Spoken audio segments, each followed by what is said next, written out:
Nagagayak nga kami dito ng daddy ni Kyle. Ito ngang si Kyle ay nanonood dito sa may TikTok. Ay napanood nga siya dito sa may TikTok. Nagsasalita nga si father, kaya naman itong si Kyle ay nagpe-pray dito. Kakatuwa lang din talagang pagmasdan tong si Kyle. Pero mas natuwa nga ako dito sa binabasa niya dahil nagbabasa nga yan ng pamahiin. Maya-maya nga lang, lumabas na nga kami ni Kyle dahil iniintay na nga talaga kami ng daddy niya. Di na nga rin kami talaga dumaan kila tatay at dito na nga kami dediretso sa may simbahan. Pero may nadaanan na nga kami na nagtitinda ng kandila dito sa may kanto, kaya naman bumili na nga talaga kami ng 3. Tapos dumiretso na nga kami nila Kyle dito sa may simbahan. Aga nga talaga kami ngayon dito sa may simbahan dahil akala nga din talaga namin ay may misa. Pagdating nga namin dito, pumasok na nga muna kami kaagad sa may simbahan. Marami nga din talagang tao dito sa loob, tapos nagdasal na nga muna din ako dito. Maraming salamat po sa lahat ng blessings na binibigay niyo sa amin, Panginoon. Nagyaya na nga din lumabas si Kyle, kaya naman dito na nga muna kami dediretso sa may sak. Paano ba naman kasi mamaya pa talaga magsisimula to? Buti na nga lang din talaga at walang masyadong tao dito. Gustong gusto nga ding umorder ni Kyle dito pero hindi na nga namin siya pina-order ng daddy niya. Ano ba naman kasi baka nga mamaya wala pa nga yung order niya tapos magsisimula na nga. Kung padilim na nga, bumalik nga ulit kami dito sa may simbahan at dito na nga lang talaga kami mag-iintay. Napakagaganda at napakababango nga talaga ng mga poon. Hindi na nga rin namin mapapanood to lahat mamaya. Paano ba naman kasi mag-i-start na nga? Kaya naman, vinidyohan na nga lang talaga ng daddy ni Kyle para naman makita nga namin. Sobrang dami nga talaga ng mga taong iilaw ngayon. Isa-isa na nga din pumasok sa may simbahan itong mga poon, tapos maya-maya ay nag-start na nga din. Lalo na nga nung pagdilim nga, sobrang gaganda talaga ng mga poon nila. Umaalingasaw pati yung amoy sa sobrang bango. Habang naghihintay nga kami dito, ito namang si Kyle may nakita nga na bilihin dito at gutom na nga daw talaga siya, kaya naman bumili na nga muna talaga siya ng cookies. Number 55 pa nga kami, kaya naman nag-intay na nga muna kami dito sa may isang gilid. Nakita ko na nga rin na parating sila Ate Noemi, pero dumiretso na nga sa poon nila, kaya naman sinundan nga ni Kyle. Tuwang-tuwa na nga si Kyle, paano ba naman kasi nakita na nga ulit niya si Ella at si Iya. Nagsama-sama na nga kami nila Ate Noemi dahil dito nga kami iilaw sa poon nila. Nag-i-start na nga din, kaya naman lumapit na nga kami ni Kyle sa kanila. At ang pinakamatanda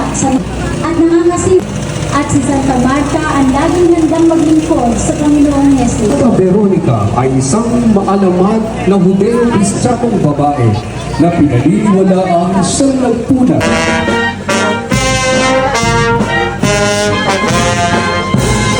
Ipagpalit nga sa akin si Kyle ng kandila, tapos pinalit naman ng daddy ni Kyle yung kandila niya sa akin. Ano ba naman kasi, namatay nga, kaya naman sinindihan na nga din talaga ng daddy ni Kyle. Sobrang init nga talaga, kaya naman pinahawa ko na nga muna kay Kyle yung kandila ko. Mas masarap na nga din talaga isama si Kyle sa mga ganito. Paano ba naman kasi hindi na nga din talaga siya nagrereklamo na pagod na siya. Isa pa, meron nga din talaga siyang kasama dito katulad ni Ella at ni Iya. Kaya naman hindi siya masyadong napapagod at nagrereklamo. Pag humihinto nga, umuupo nga tong si Kyle, pero hindi naman niya sinasabi na pagod siya, pero nararamdaman ko nga. Pero kahit gano'n, nakakatuwa lang dahil nag-e-enjoy nga siya. Inalit ko na nga din ulit yung kandila ni Kyle sa akin. Paano ba naman kasi paubos na nga din yung kandila niya?